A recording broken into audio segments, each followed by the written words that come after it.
Just a little bit of crochet time.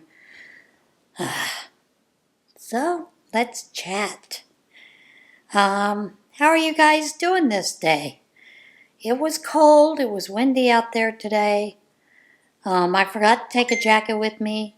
I went out to pick up my senior box at the food bank as well as food bank for the month of October. And when I got there, hadn't gone all the way around to the veggie part when one of the fellows comes walking in and says to me, "Can you use a case of peppers?" I said, "Sure, why not?" Because you can freeze them, you can do a lot of things with them, freeze them, roast them, all kinds of things. So he brings out this case, and I kid you not, most of those bell peppers were about that big around. They were humongous. Yellow. They were yellow bell peppers. So I took half of the case. I have some friends that live over in a 50-plus community area. So I took over half of the case for them to use to share whatever they want to do with them. And then took the rest home and worked on roasting some of them. Some of them I just cut up and diced and put them in, used my food saver to save them, to freeze them. No big deal. The roasted bell peppers are cooling right now. And I'll tell you how I do that.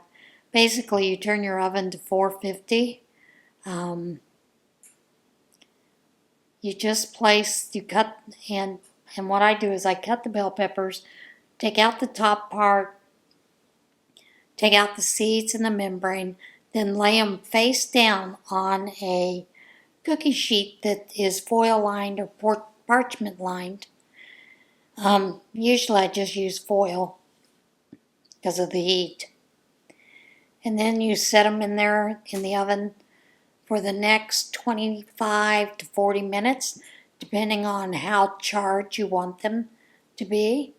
I did mine about 35 minutes, and they're okay for me. They're not really charred, smoky flavor, but if you want more of that charred smokiness to come through, then you can put them under the broiler for a couple of minutes to get that. Then you just let them cool. Once they cool off, you peel off the outer skin, throw it away, throw it into your compost, whatever, if you have a compost. And then if you are going to freeze them to use later on, you need to pat those dry and then put them into whatever you're freezing them in, preferably something airtight. Since I used my food saver, I would use the food saver and seal those up and then just put them in the freezer and let them freeze. For the other peppers, I did that with about half of them. For the other half, I sliced some of them, diced some. I do like to do peppers, bell peppers in my eggs sometimes with tomatoes and onion, that kind of stuff. So that is basically what I did, and then I, took the diced and packaged those up, took the slice, packaged those up, and put them in the freezer. Now, when you want to use them, you can take them out. The ones that are roasted, you just take them out, let them thaw in your freezer. The refrigerator. Then you can use them any way that you would use them any other time. For those that you choose not to just put in a container in the refrigerator, you don't have to pat them dry. You can just put them in your container, like a Rubbermaid container. And then you can use those to put on sandwiches or snack on, whatever you want to do. I often put them on my sandwiches. Delicious. But you'll notice that they give off a kind of oil on their own. That little bit of that vegetable oil comes out. And that'll help preserve it in your refrigerator. I would use them probably within the next 5 days. But, yeah, turns out great. But I couldn't believe how big they were. You know, when he said he get a gaze, lots of times the bell peppers that they have aren't that big, so I figured, probably small bell peppers. They're big. But, so yeah. But other than that, got home and started processing that. I made another batch of Brunswick stew. My Thankful Thursdays Bible study. I'm bringing the main dish, and that is the main dish. So I needed to make 2 batches. I made a batch yesterday for me, and this Brunswick stew freezes pretty well as well. So I did make 2 versions of it. One crock pot has the corn and the creamed corn in it. The other one does not. It is suitable for people who have diverticulitis. So, yeah. So those are in the crock pot cooking today.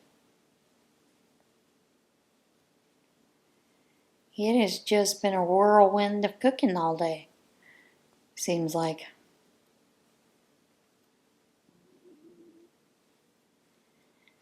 I don't know if I told you or not, but I think I might have, but if not, I'm repeating it and get over it. I'm old. I have gray hair. I can do that. The window that broke, you cannot replace just the glass. You actually have to replace the entire window. So now, I have to go through receipts to see if I have an invoice to be able to order those from the company that they were ordered from. And I don't know if I told you, but there's like $140,000 worth of invoices that are not there that he claimed I owed. The contractor claimed I owed him. So, I don't know if they're in there, but I'm going through that stack to try to find it, see if I can, locate it. I did text the contractor and asked him who he ordered from, but he is ignoring me. And that's fine. I figured he'd be a shithead. But, there's that. And I see today people are all upset about the White House, the part that's being demolished to make way for the ballroom. You've got the left out there yammering on about taxpayer money going to build a ballroom, blah, blah, blah. That's destroying the White House, blah, blah, blah. Well, from what I'm understanding, it is the portico and that entrance hall that is being demolished. Now, the National Committee, Planning, whatever, they've already submitted that change. The only thing is that it has not been signed off. However, they do not need permission to demolish. So they are taking that part off so that they can start the build. Now, for those that are upset about the ballroom, I see it as a win-win for the American people. I really do. Right now, when they have dinners, with the dignitaries and everything, they have to cram everybody in to a dining hall that only holds 80 people. It's pretty cramped. And sometimes you can't get all the people in that would like to come. Senators, congresspeople, power people, whatever. So, the ballroom would alleviate that, would allow for the dinners to be held in the ballroom. Secondly, when dignitaries come, instead of having to put the white tents outside, you can use the ballroom. Third, the inaugurations are always in January. And I don't know about you, but it's flippin' freezing in January. It's out in the open. It is not safe for the people that are there behind the person that is being inaugurated, for the past president or even the future president. Yes, they have bulletproof glass, but it's not really very secure. They could hold those inside the ballroom. It would be secure, it would be safer, it would be away from the elements of the weather.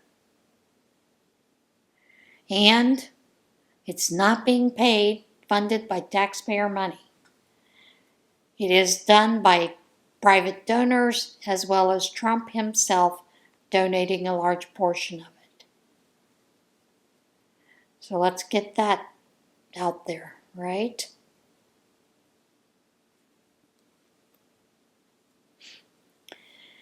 So then we move on to the next thing. I told you about the thing with the food stamps in November.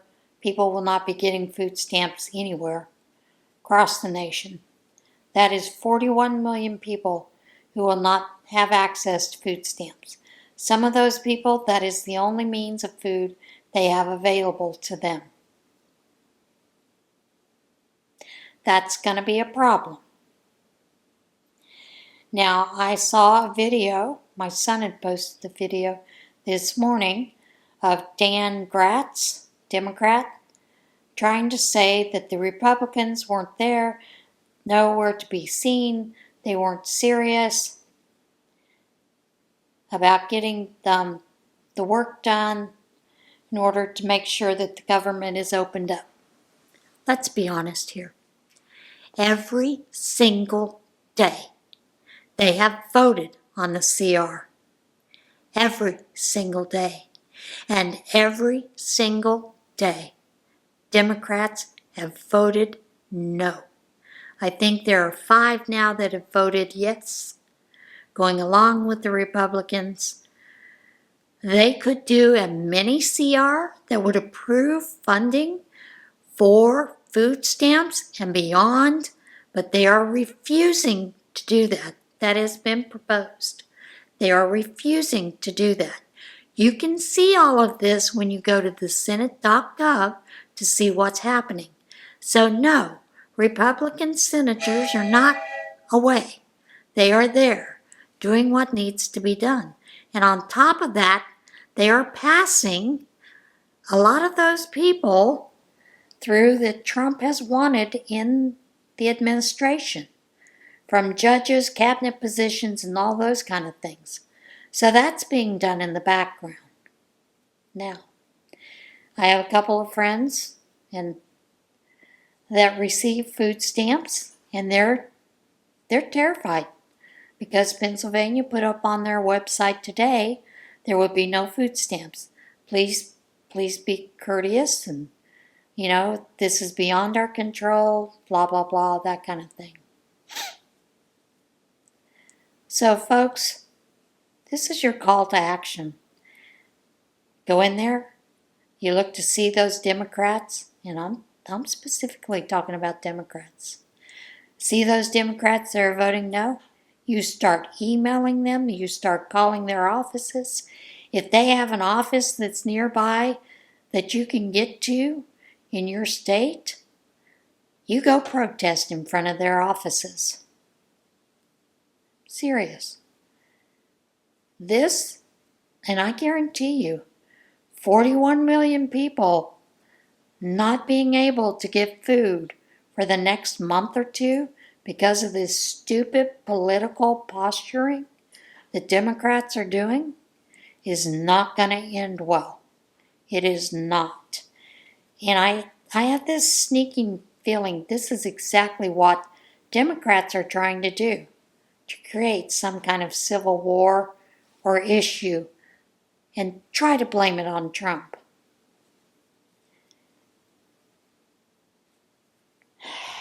And it's sickening that they're doing this. They no longer work for us, the American people.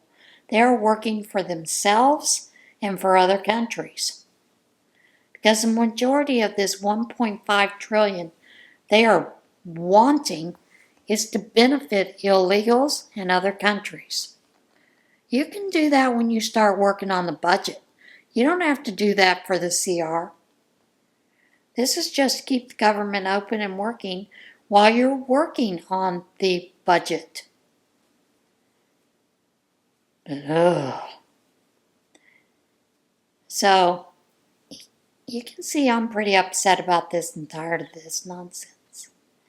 You know, like I said, there are a lot of people that rely on that to feed themselves each and every month.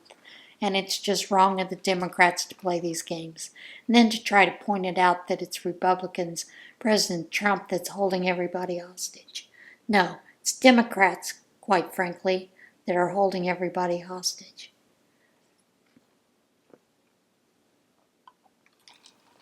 These are the same clean CRs that were passed under Biden, passed under Obama, everything else. Didn't have anything else added to it. That is done, that's the kind of negotiations you work out for the budget, the full budget. So, yeah. Kind of disappointing to see that happening. Like I said, go to the website senate.gov, see what the vote is on the CR every day, and you'll notice the names that are saying no, they are the ones that are holding it hostage. You need 60 votes. And you can't hold a vote unless there's a quorum. That's Robert's rules right there. So they have enough to do a quorum, plus you have all the senators that are there working. The House is continuing to work. Now the Senate, they aren't doing anything other there than holding those votes and some of the other passing of some of the people that Trump wants in his administration. And quite honestly, that should be done within the first week. Shouldn't take months to be done.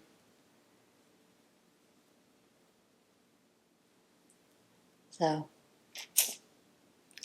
and then I had to laugh. I had a friend who sent me a thing about the reporters that had walked out of the Pentagon. Good. Maybe there'll be less security leaks put out there. You know, from what I understand, the only thing that they were asked to do is not to, they have to have a badge anyway. But if they were going into a secure area, that they had to have someone go with them. The other thing was they weren't allowed to ask people in the hall questions, which is how those security breaches happen.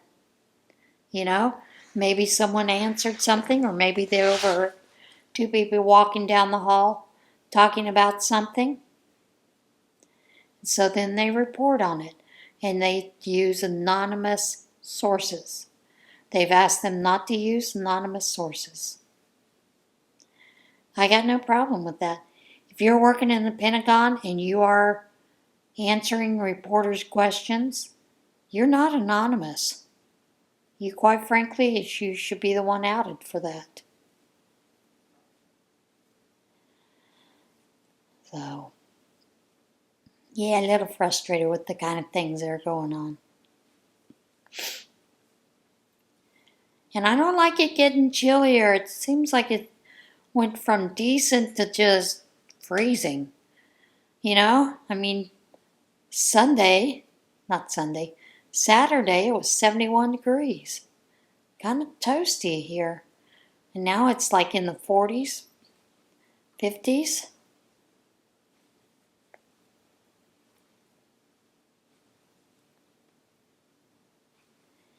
And I'm refusing to turn that heat up high. Do have it on, but I have it on low. And generally I will sit here with a blanket over my legs and a sweater, because I just don't want to crank it up. The only time I crank it up is I crank it up for about 30 minutes before I go to bed, just because I have to ice my knees. And having the ice on your knees when it's at the temperature I'm keeping it at, I kind of get chilled to the bone.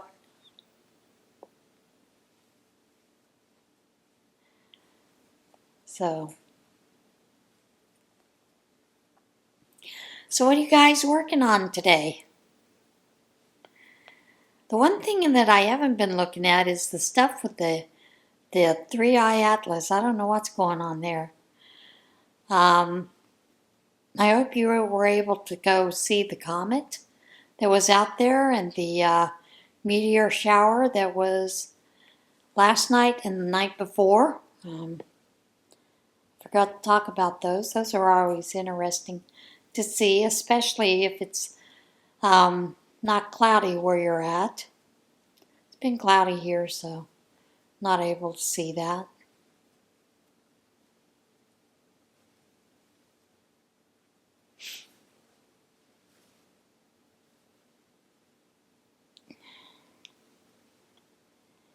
But haven't done any sewing today. That'll have to go for tomorrow afternoon. Just don't have the time today. And a couple other things I need to get done, and you know, they include cleaning. And when are these self-cleaning houses going to appear? You know, what happened to the idea with the Jetsons, where, you know, we have Hazel that cleans up and stick the dishes in, they come out clean right away, that kind of thing? How come we don't have that yet? I mean, my goodness, we're at 2025. It's the age of Aquarius, right? We should have all that stuff. Guess I should count my rows. Might have to rip out a row. 1, 2, 3, 4, 5, 6, 7, 8, 9, 10, 11,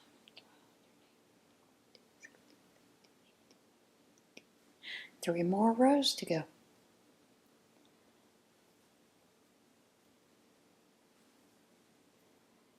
So yeah, that kind of happened.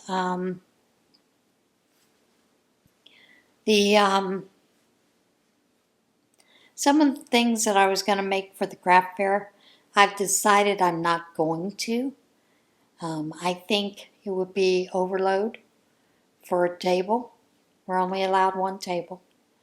The shirts that I've been upcycling, I think I'm just going to list those on the Etsy shop once I get a couple more done.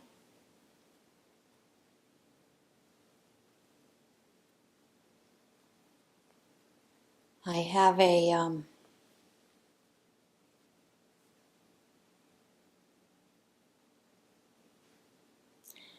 idea for something else I want to do for Operation Christmas Child. And I get in these things where I want to do it right now because I'm thinking about it. So I've had to write it down, write the idea, and realize, no, that can wait. Can definitely wait until after this craft fair, and then I can start working on that. But I don't know why I go in these moments where I think I have to get them done right away, you know? That, to me, I find rather annoying about my personality, and that's where I call it the craft ADD. So, because I can't stay focused sometimes. I'm going to pause you for a minute because I'm about to run out of camera time. Okay, Now, I don't know about you, but all of a sudden I'm getting a whole lot of text messages, and it's annoying.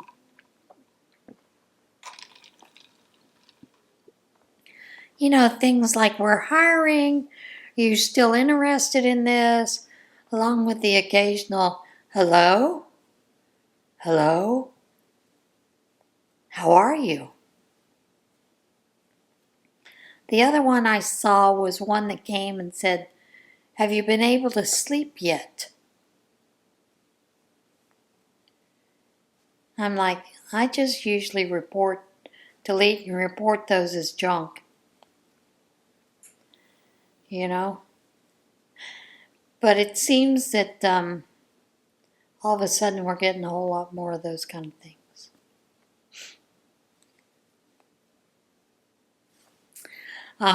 As you know, I like to look at the TikTokies at the end of the evening before I go to bed. One of the things I'm laughing about is this whole idea of the number 7.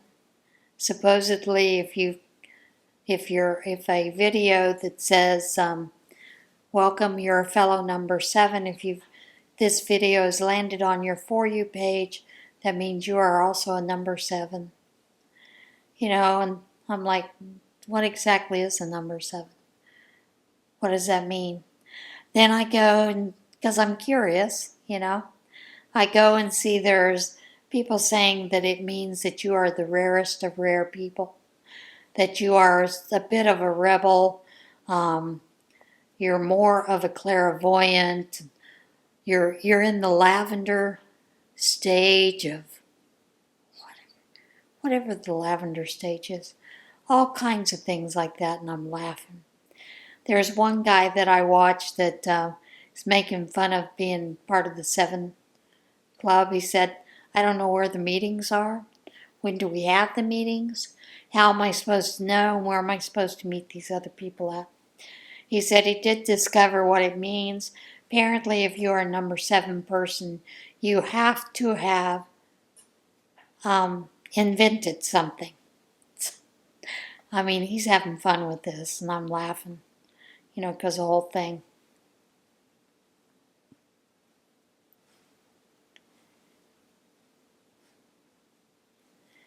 But yeah, sometimes you wonder what goes viral across there and why. Sometimes I think it's some stupid stuff. You know, kind of like the stupid stuff with the people who are talking about, you know, not being able to get the food stamps. And then you have the influencers saying that they're just going to steal. And that's going to be an ugly look, I think. I don't think it's going to work out well for a lot of people. And shame on the influencers for even suggesting it. So,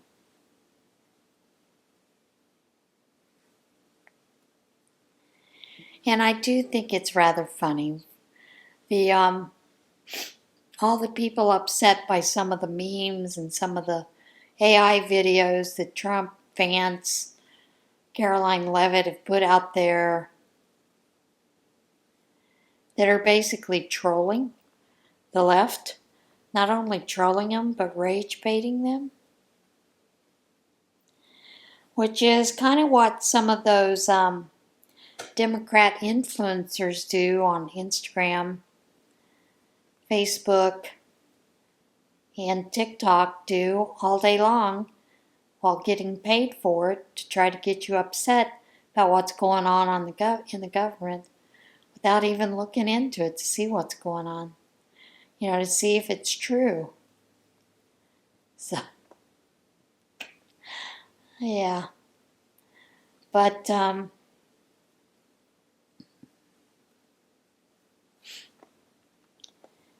I think I saw where one of the photos that they had shown of the people, the protest in Boston, when they ran analysis on it, it was determined that it was AI, and that there were only about 8 to 850 people that were there at the protest instead of 100,000, like what they're reporting.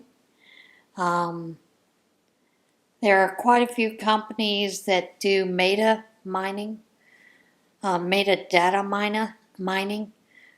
gatherings like that, and the data mining that has been gathered, it's based on your cell phone when you go to these events. They're showing that there are maybe 900 people were present. So apparently it was a bigger dud than what they said it was. But here's the thing that bothers me about these No King Day protests. One, they're pointless. Two, they're useless. Unless you want to count the amount of times you can just, mouth off and spew the hate, dislike you have for this administration, which, that's everybody's right to do.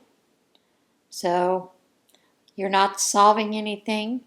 You're not producing any kind of solution for it. So you're just going to throw a hissy fit for the next 3 years, 3.5 years, I guess.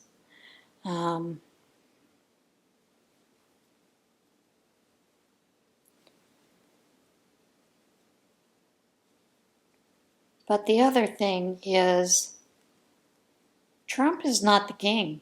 The kings you need to get rid of are those people that have been in Congress for 25 plus years. They are the ruling class.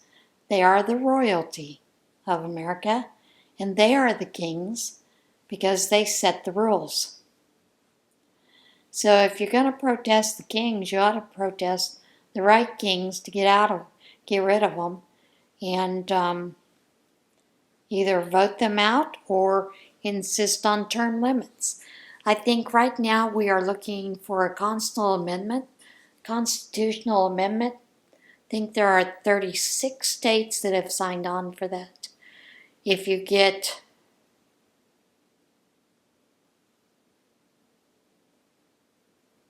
I think you have to have 41 states. If you get another 5 states to sign on for a constitutional amendment, then that amendment can be forced by the people to be brought into play. But let's be honest, do we think that they're actually going to put in term limits for our Congress and our senators? Why?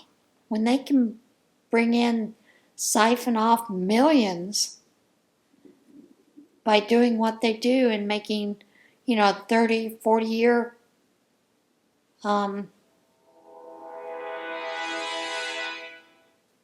service out of it.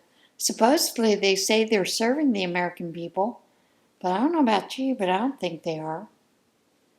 So I think term limits would be a good idea. So I would check with different organizations in your states to see if they do have asked for that constitutional amendment to be taken up. And if not, maybe get active working to get it done so that we can get some term limits for our senators and our House representatives. That would be a good thing. I seriously think it would be an excellent idea. So, those are my words of wisdom today. Or nonsense, however you want to take it. Alright guys, I'm going to let you go. I've got to go get some of this house cleaning done. It's making me nuts. So, I will see you again tomorrow. Everybody have a blessed day. And try to do something kind for somebody today. See you again soon. Bye.